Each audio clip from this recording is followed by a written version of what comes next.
Good evening, Grouch City Baptist Church Middle School. Today we are going to be learning about the Pythagorean theorem. The Pythagorean theorem applies to right triangles only. Every right triangle have a right angle. That's any angle that measures exactly 90 degrees. So, here is what we mean by this. The opposite side to that right angle is the hypotenuse, and the side adjacent to the right angle are called legs.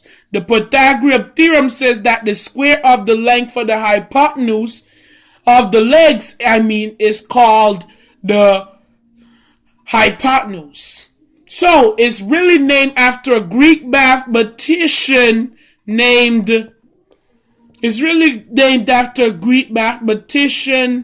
His name was actually Pythagoras.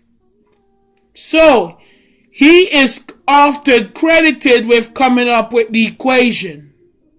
In truth, it was probably known to mathematicians before him, at least in part. So here's the thing.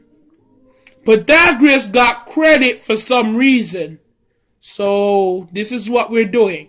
So, here's what we're going to do. We have a square plus b square equals c square.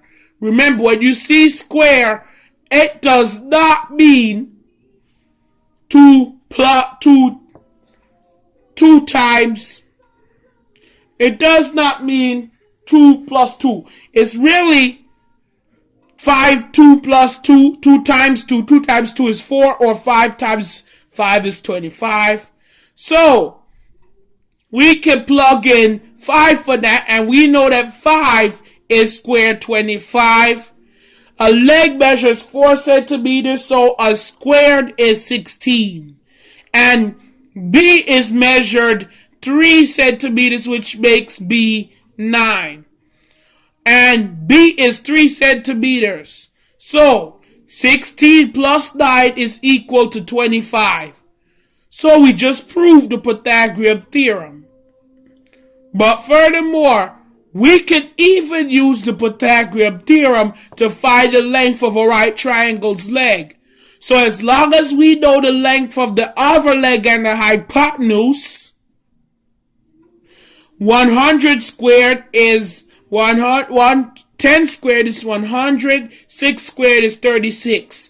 We subtract 36 from both sides, which give us 64 is equal to b squared. B equals the square root of 64, which is 6. So, leg B is 8 centimeters long. So, let's do an actual example. So, as we continue here, you can see we are actually now on our paper. So, let's say